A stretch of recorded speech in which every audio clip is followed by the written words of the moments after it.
हम क्लास 12 का chapter 4 moving charge and magnetism. Moving charge का आपको मतलब पता है, चार्ज जो कैसा मूव करता हो, और मैग्नेटिज्म का आपको मतलब पता ही है, मैग्नेट से है। ठीक है, तो उनमें सबसे पहले इस चैप्टर में पढ़ा था ऑस्टेड एक्सपेरिमेंट।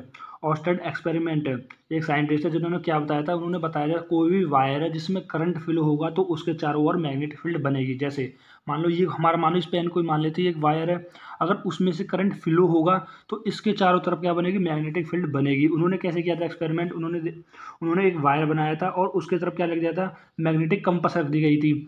मैग्नेटिक कंपास रख दी गई थी और उसमें नॉर्थ साउथ ईस्ट वेस्ट। तो उन्होंने देखा जो इसके मैग्नेटिक कंपास के अंदर जो नीडल थी वो डिफ्लेक्ट हो गई। ठीक है, और उन्होंने कैसे बतलाया वो क्यों डिफ्लेक्ट हो गई, क्योंकि उसकी करंट की वजह से मैग्नेटिक फील्ड बन रही थी, इसलिए वजह से वो निडल डिफ्लेक्ट हो गई। तो उन्होंने क्या कंक्लूजन बताया, उन्होंने बता दिया कि कोई भी करंट कैरिंग वायर प्रोड्यूस करता है मैग्नेटिक फील्ड अपने चारों ओर। ठीक है, अब कैसे देखो, जो मैग्नेटिक फील्ड बनी, यानी मैग्नेटिक फील्ड हम कैसे निकालते हैं, मैग्नेटिक फील्ड निकालते हैं हम राइट हैंड थंब रूल से। ये क्या बताता है, ये बताता है direction of magnetic field, and magnetic field की डायरेक्शन को कौन बताता है, राइट हैंड थंब रूल। देखो राइट हैंड थंब रूल को करंट की डायरेक्शन, देखो ये कैसा, राइट हैंड थंब रूल को, यानी देखो थंब को करंट की डायरेक्शन में रखना है और फिंगर को कर्ल करना है। जैसे यहाँ पर देख लो, ये करंट की डायरेक्शन में हमको थंब को रखना है और फिंगर को कर्ल करना है। जैसे यहाँ पर रखे तो कह रहा है इनवर्ड करंट आ जाएगा, बिल्कुल सही बात है। इसकी डायरेक्शन में रखो तो कह रहा है इनवर्ड आ जाएगा, करंट कहाँ पर आ जाएगा, इनवर्ड आ जाएगा।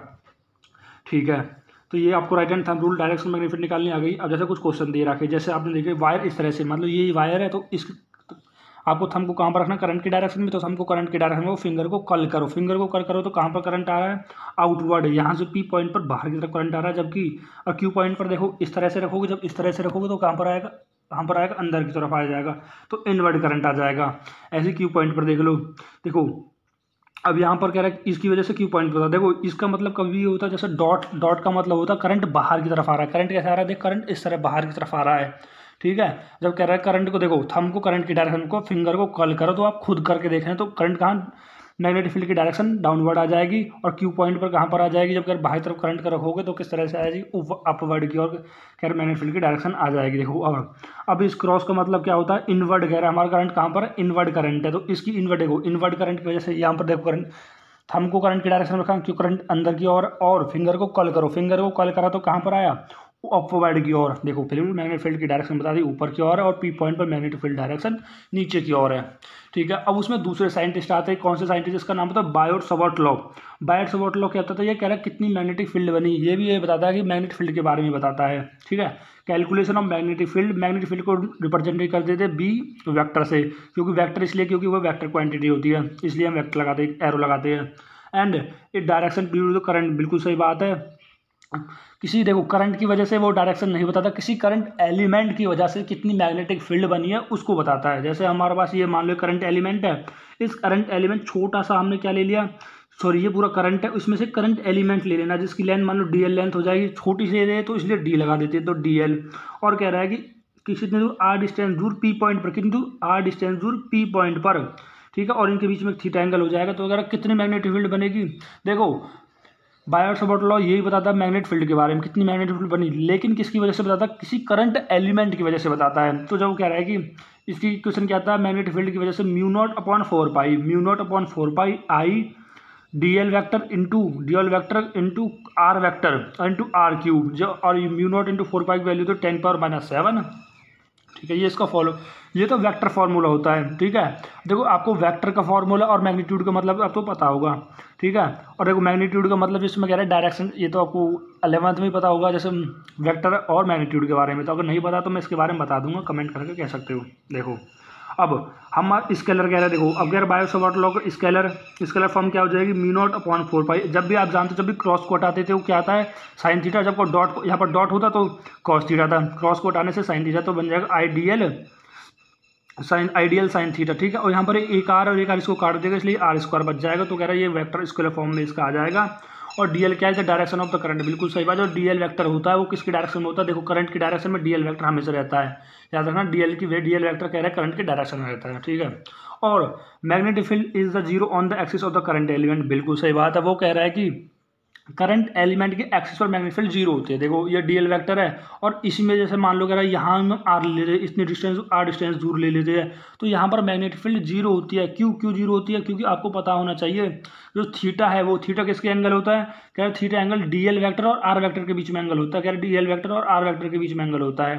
ठीक है, अगर कह रहे हैं डीएल भी उसी में वेक्टर में इसी डायरेक्शन में हो जाएगा और एल वेक्टर भी उसी डायरेक्शन में हो जाएगा, तो उनके बीच में थीटा जीरो हो जाएगा, साइन थीटा की वैल्यू जीरो हो जाएगी, तो कह रहे हैं पूरे वैल्यू की पूरी मैग्नेटिक फील्ड जीरो हो जाएगी। तो इसलिए बोल रहा है जो मैग्नेटिक फील्ड है वो कह रहा है मैग्नेटिक फील्ड जीरो होती है। कह रहा है कि करंट एलिमेंट के एक्सिस में। जैसे मान लो कह रहा है कि यहाँ पर हमें ये डीएल वेक्टर है और कह रहा है अगर डीएल वेक्टर आर वेक्टर की डायरेक्शन में हो तो मैग्नेटिक फील्ड जीरो हो जाएगी, क्योंकि वो सेम डायरेक्शन थीटा जीरो हो जाएगा, साइन थीटा जीरो, जिसके बाद मैग्नेटिक फील्ड जीरो हो जाएगी। ठीक है, थीटा एंगल होता है डीएल और आर वेक्टर के बीच में, जिसका फॉर्मूला मैंने आपको बता दिया बायर-सावर्ट लॉ का। अब डायरेक्शन ऑफ मैग्नेटिक फील्ड देखो, डायरेक्शन ऑफ मैग्नेटिक फील्ड कर किसकी वजह से कह रहे direction of the magnetic field, बिल्कुल सही बात है। उसके लिए दो रूल होता है मैग्नेटिक फील्ड की डायरेक्शन बताने के लिए, दो रूल। पहला राइट हैंड थंब रूल, दूसरा स्क्रू रूल। देखो right hand thumb rule 99% correct होता है और जबकि कह रहे हैं स्क्रू रूल 100% करेक्ट होता है। देखो अब हमारा स्क्रू रूल क्या होता है? स्क्रू रूल होता है हमारा DL cross into R cross. कैसे? देखो डीएल जैसे मान लो कह रहे हैं डीएल वेक्टर की लेंथ इस तरह से है। देखो डीएल वेक्टर जो ये आपके पास है, मान लो ये डीएल वेक्टर इस तरह से सीधा किसी करंट एलिमेंट में से हमने डीएल वेक्टर काट लिया और आर डिस्टेंस दूर। देखो डीएल वेक्टर ऐसे ही और आर डिस्टेंस दूर और आर वेक्टर, तो कितना एंगल बन रहा है? देखो डीएल और आर वेक्टर में कितना एंगल बन रहा है? एंगल मत देखो, कह रहे डीएल वेक्टर यहाँ पर देखो मान लो कि जैसे ये था, मैंने बताया जैसे ये करंट एलिमेंट था, इसमें से आई करंट फैला, तो हमने बता दिया कह रहे इतनी दूर डीएल वेक्टर है हमारे पास, डीएल वेक्टर है और आर डिस्टेंस दूर, इससे आर डिस्टेंस दूर पी पॉइंट पर आपको मैग्नेटिक फील्ड चाहिए। देखो डीएल ऊपर की तरफ हो गया, ये यहाँ पर हो गया, तो इस तरह से बन रहा है ना, ये इस तरह से, ये इस तरह से, देखो इस तरह से ये बन रहा है। तो अब कह रहा है इस तरह से, जैसे हम स्क्रू से हम कह रहे हैं पेचकस से कह रहे हैं जो बुलेट को अगर भीतर बढ़ा दें ना इस तरह से, तो कहाँ पर आ रहा है? मैग्नेटिक फील्ड अंदर की तरफ जा रही है। कहाँ पर जा रही है? अंदर की तरफ जा रही है। डीएल वेक्टर आर वेक्टर ने देखा, देखो डीएल वेक्टर ऊपर हो गया, आर वेक्टर इस तरह से होगा, तो ये बन गया ना, ये अंदर की तरफ जाएगा, यानी इनवर्ड मैग्नेटिक फील्ड जा रही है। ठीक है, इस तरह से आपको निकालनी है। और आर क्या होता है यहाँ पर मैंने बता दिया, कह रहा है जितने डिस्टेंस दूर आपको मैग्नेटिक फील्ड चाहिए। अब राइट हैंड थंब रूल से तो मैंने बता दिया, कह रहा है कि थंब को करंट के डायरेक्शन में रखो, थंब को करंट, फिंगर को कर्ल करो, फिंगर को कर्ल करो तो इनवर्ट मैग्नेटिक फील्ड आ जाएगी। ठीक है, और अब जो मैग्नेटिक फील्ड को हमने बता दिया, कह रहा है वी से डिनोट करते हैं, वी वेक्टर से, और इसकी जो यूनिट होती है टेस्ला होती है और न्यूटन एम्पियर पर मीटर, या इसी को बोलते हैं वेबर पर मीटर स्क्वायर, जो चैप्टर 5 में देखेंगे इस वाली यूनिट को। अब एप्लीकेशन ऑफ बायो-सावर्ट लॉ, क्या एप्लीकेशन ऑफ बायो-सावर्ट लॉ, आपने बायो-सावर्ट लॉ देख लिया, फॉर्मूला याद कर लिया, बिल्कुल। अब उसका एप्लीकेशन देखना है। Magnetic field due to straight current wire, किसकी वजह से? मैग्नेटिक फील्ड, ध्यान से पढ़ो, magnetic field due to straight wire, straight current wire, straight है और करंट वायर है, बिल्कुल सही। ऐसा वायर है जिसमें से करंट फ्लो हो रहा है, ये बोल दिया आपने। ठीक है, और उसकी वजह से आपको कितनी, मतलब कहने का मतलब ये स्ट्रेट वायर है, इसको मान लो स्ट्रेट वायर है, इस स्ट्रेट वायर की वजह से कितनी मैग्नेटिक फील्ड होगी, तो ये आपको बताना है, सिंपल। तो हमने क्या किया, इस स्ट्रेट वायर के ए डिस्टेंस दूर एक पॉइंट, कितनी मैग्नेटिक फील्ड रहा है? ए डिस्टेंस दूर पी पॉइंट पर आपको मैग्नेटिक फील्ड पूछ रहा है, तो आपको ये वाला एंड और ये वाला एंड दोनों एंड मिला देने, ये थीटा एंगल हो जाएगा, थीटा 2 एंगल हो जाएगा। ठीक है, और क्या हमारे पास क्या फॉर्मूला है फिर कि magnetic field mu not upon 4 pi आई, जो करंट था उसमें ए जितने डिस्टेंस दूर चाहिए था, sine theta plus sine theta 2, ये इसका ये बन जाएगा स्ट्रेट करंट वायर की वजह से फॉर्मूला। अब ये आपको लर्न कर लेना है। और मैग्नेटिक फील्ड की देखो, ये इनवर्ट मैग्नेटिक फील्ड कैसे, वही राइट हैंड थंब रूल लगा दो, करंट की डायरेक्शन में थंब को रखो और मैग्नेटिक फील्ड को कर्ल कर लो, तो इनवर्ट मैग्नेटिक फील्ड हो जाएगी। राइट हैंड थंब रूल से हमने बता दिया। अब इसमें देखो दूसरा देखते हैं, इसका दूसरा एप्लीकेशन बायो-सावर्ट लॉ का, magnetic field due to straight wire of infinite length या लॉन्ग वायर, कभी भी लॉन्ग वायर बोल दे या बोल दे फिर आपसे इन्फिनाइट लेंथ। ठीक है, उसका मतलब कह रहा है कि लॉन्ग वायर का मतलब इन्फिनाइट लेंथ ही होता है। देखो अब जैसे मान लो ये वायर है जिसमें से करंट फ्लो हो रहा है, आई करंट फ्लो हो रहा है, और ये इन्फिनाइट है, मतलब ये भी इन्फिनाइट है, ये इन्फिनाइट है। ठीक है, अब कह रहा है कि अब हम ऐसे तो उसमें मिला नहीं सकते, जैसे हमने पहले बार मिला दिया था कि इन्फिनाइट वायर, क्योंकि जब उसकी वायर की डिस्टेंस हमें पता थी, इन वायर की डिस्टेंस हमें नहीं पता है ना, तो हम क्या करेंगे, जैसे मान लो हम ऐसे नहीं मिला सकते क्योंकि हमें नहीं पता इसका एंड कहाँ है, क्योंकि वो इन्फिनाइट है। तो मान लो कह रहे धीरे धीरे वो सर्च करके ये वाला वायर और धीरे धीरे करके हम मान लेते हैं 90 डिग्री पे मिलते हैं। कहाँ पर मिलते हैं? 90 डिग्री, थीटा 1 थीटा 2 90 डिग्री मान लेते हैं।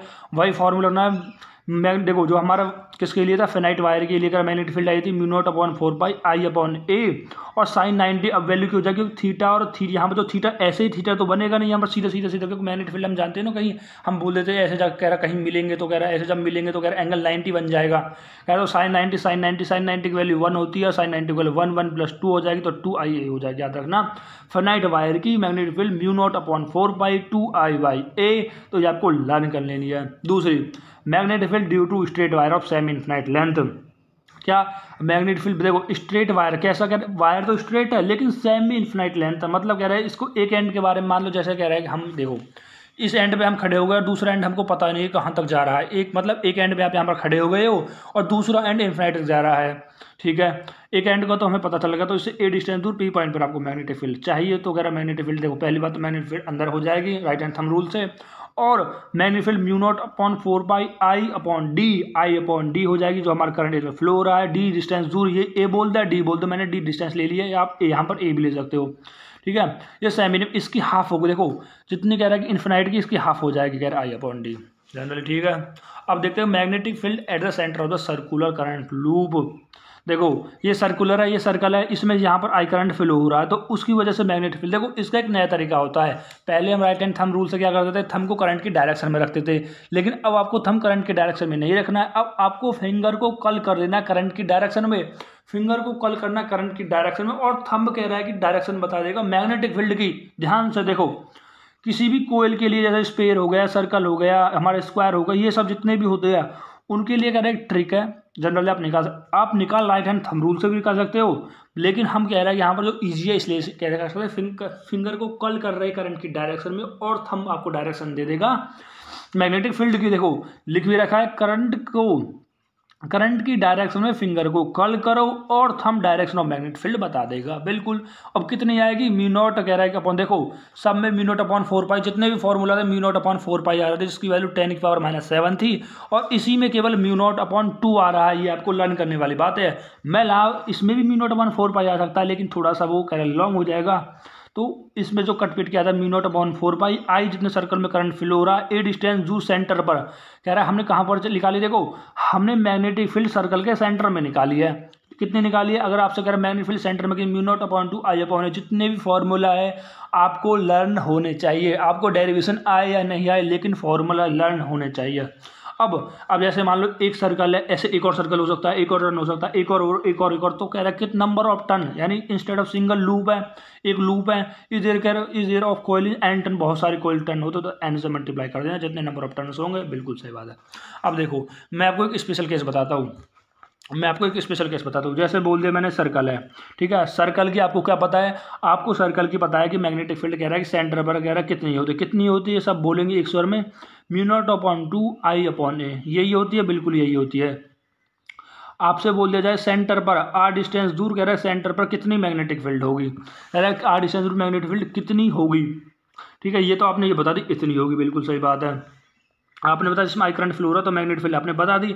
फिर आपसे बोला जा रहा है इसी सर्कल से बहुत सारे छोटे सर्कल बना दिए गए, तो सबकी आर डिस्टेंस होगी, बिल्कुल सही बात है। बस फर्क क्या होगा, इसकी आर डिस्टेंस थोड़ी बड़ी होगी और इसकी आर डिस्टेंस थोड़ी छोटी होगी। तो पूछ रहा जाए इनकी वजह से कर इनमें कितनी मैग्नेटिक फील्ड होगी, तो हो जाएगा जो न्यू मैग्नेटिक फील्ड कितनी आएगी, B = नंबर ऑफ टर्न का स्क्वायर इंटू मैग्नेटिक फील्ड, बिल्कुल सही बात है। समझे या नहीं समझे? कहने का मतलब है जब कह रहा है कि एक सर्कल की वजह से इतनी मैग्नेटिक फील्ड होती है, उसी सर्कल में से बहुत सारे छोटे सर्कल बना दिए जाएंगे। जब छोटे सर्कल होंगे तो उनकी जो डिस्टेंस हो जाएगी, सर्कल पे छोटे सर्कल है इसे, तो इसलिए इसकी जो डिस्टेंस रेडियस हो जाएगा वो हाफ हो जाएगा, मतलब हाफ नहीं मतलब छोटा हो जाएगा, तो हम लिख देंगे। और उसकी वजह से कह रहे इन छोटे सर्कल की वजह से कितनी मैग्नेटिक फील्ड बनेगी, यानी B' मैग्नेटिक फील्ड कितनी हो जाएगी, नंबर ऑफ टर्न का स्क्वायर और इनकी जैसे मान लो और कह रहे मैग्नेटिक फील्ड, जैसे बोल दिए कह रहा है कि 10 है मैग्नेटिक फील्ड, आप बोल दे 10 टेस्ला थी, ठीक है, और यहाँ पर बोल देते नंबर ऑफ टर्न 5 थे, तो 5 का हम स्क्वायर करते और इंटू 10 रखते, तो यानी 25 × 10 यानी 250 आ जाती। इस तरह से आप मैग्नेटिक फील्ड निकाल सकते हो, ये एक फॉर्मूला है। अगर आपको वीडियो अच्छी लगी हो तो लाइक करें। ये क्रैश कोर्स है, मैं पहले ही बता दे रहा हूँ, कभी आप सोच रहे हो कि ये पूरा कोर्स आप पढ़ा देंगे सर, नहीं, ये बिल्कुल एक क्रैश कोर्स है। आप इसको चाहे तो डाउनलोड कर सकते हो PDF को टेलीग्राम पे। Thank you.